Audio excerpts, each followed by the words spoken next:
only 4 months into 2024 and the space news is already a-flowing. I know I've been a little quiet on the alien theories front lately, but I think it's time we ramp things up again to put the pressure back on NASA and all those governmental bodies around the world to release what they know for once and for all. Question for you.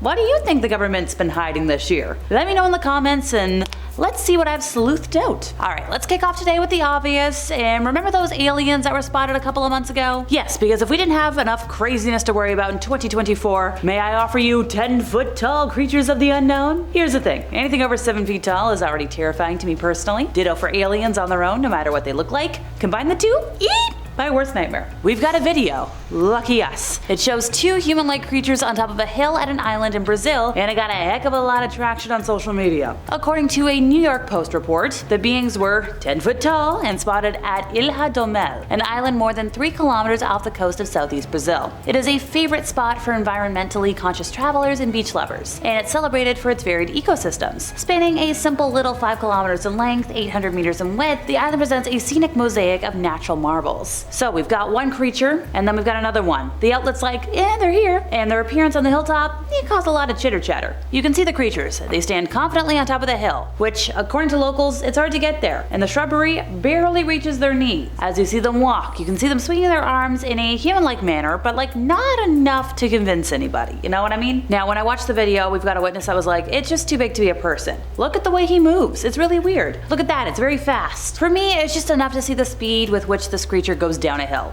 Like, anybody who's done trails on hills knows that you don't go down a hill in 1 to 2 minutes. And this was according to an Instagram user. Somebody else was like, the way they move reminds me a lot of the Men in Black. And I agree with this next one. One thing I do know, I will never step foot there again. Or for me, forever. Even the Brazilian government was like, yeah, no, we're not quite sure what they are. I believe they said on Twitter, surreal what happened on Ilha do Mel. Great summer at Paran is another story, and even strange beings came to check it out. Which, alright, I don't know. I feel like it's another government cover-up, and I feel like I'm about to say that a lot today, because, hi, there hasn't really been anything else in the news. Before we talk more about aliens, how about we touch on some black hole discoveries? Well, I didn't say today was gonna be all aliens. 2 teams using NASA's James Webb Space Telescope have studied the exceptionally luminous galaxy titled GN-Z11, which we're gonna call it GN for short, and this thing only existed when our 13.8 billion year old universe was only about 430 million years old, so just a little one. This galaxy is one of the youngest and most distant ever observed. And also, with it being so bright, it's kind of challenging for scientists to understand why. But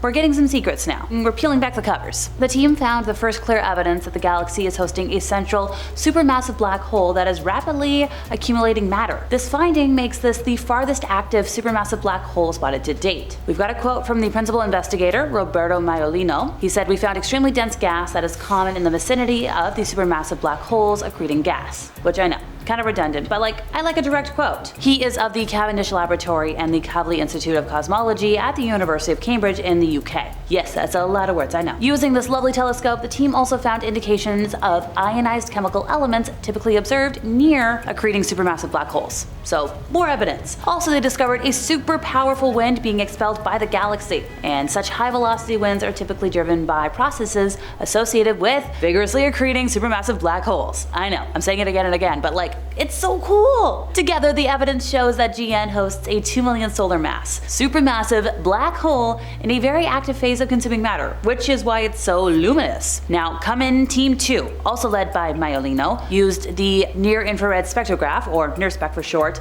to find a gaseous clump of helium in the halo surrounding GN. Now, according to experts, the fact that we don't see anything beyond helium suggests that this clump must be fairly pristine. Finding the never-before-seen population 3 stars, which are the first generation of stars formed almost entirely from hydrogen and helium, is one of the most important goals of modern astrophysics. These stars are anticipated to be very massive, very luminous, and very hot, and their expected signature is the presence of ionized helium and the absence of chemical elements heavier than helium. The formation of the first stars and galaxies marks a fundamental shift in cosmic history, during which the universe evolved from a dark and relatively simple state into the highly structured and complex environment we see today. Look, if you don't find that cool, come on! Okay, before I forget, we have another former government whistleblower that I don't think I've talked about on here before. So when Sean Kirkpatrick worked in the Pentagon as the top official overseeing the tracking of UFOs, he told his leadership that the department wasn't telling the public enough about the mysterious aircrafts or the government's efforts to investigate them. By the way, sorry, I totally forgot. Kirkpatrick served from July of 2022 until December of last year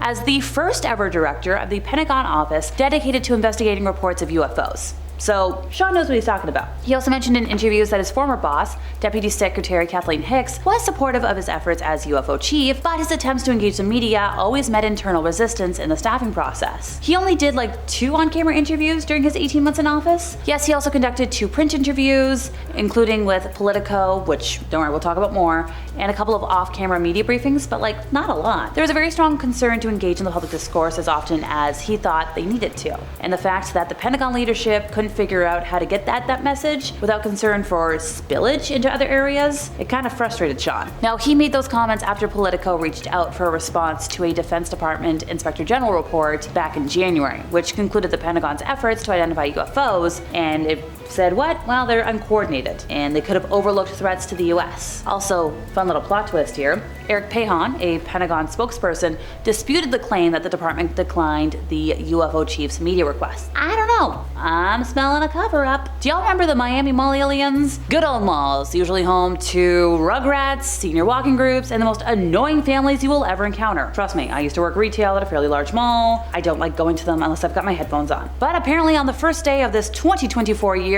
the Miami Mall, over in Florida, might just have been home to something a little more out of this world. I know. Come on, Alexa, get to the official story. Apparently, a group of roughly 50 youths caused a riot at the Bayside Marketplace, which is an outdoor mall roughly 5 miles away from South Beach. This is all according to the Miami Police Department, by the way. They were setting off fireworks, which led to quite the panic, as a lot of folks were like, this could be worse. And the statement also came from the public information officer, Michael Vega. At this point, 4 folks were arrested. Police were dispatched for crowd control because, well, people didn't want to leave, people were panicking, they closed businesses because yikes. But here's the thing, some people spotted aliens. Now obviously the police are saying there was no aliens, no airports were closed, nothing's being withheld from the public.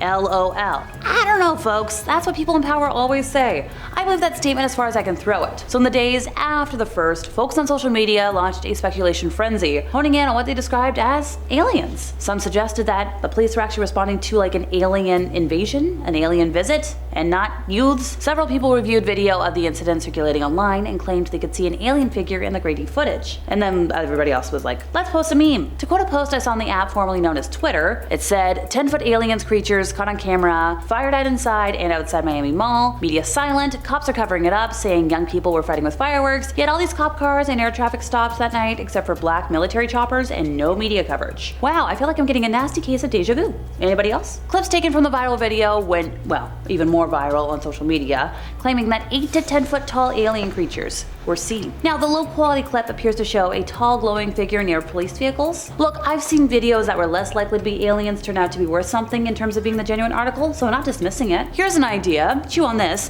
What if every Florida man photo or meme was just an alien trying to blend in here on Earth and failing? Chew on that. And finally, for today, let's go back to last month. I believe it was during the weekend of March 9th and 10th, where Rock Springs city attorney and longtime UFO investigator Richard Beckwith spotted something kind of strange in the Wyoming sky. He called it unlike anything else he had ever seen in his career. Thankfully for us, he captured the event on camera. He was like, I've never seen a UFO before I made this recording. So we do have the footage. I'd like you folks to watch it. And to me, it looks like a mix of yellowish, reddish, and orange spacecrafts that are all flying together and they're all radiating lights. They're definitely flying in a way that doesn't make any logical sense when you consider human technology for aircrafts, unless the military wants to fess up right now about any tech they haven't told us about yet, and I'm including drones in my comparison. I've seen enough of the amateur and professional models of those little devices in action to know that this isn't that. So late in the evening on March 9th, Beckwith received a call from a friend who lives near Green River, which is about 15 miles southwest of Rock Springs. He grabbed his camera, his tripod, and what he witnessed was quite a shock. He watched the object pulsate. It was moving very rapidly from side to side. Now, he isn't trying to prove the object was an alien spacecraft, he just wants an answer.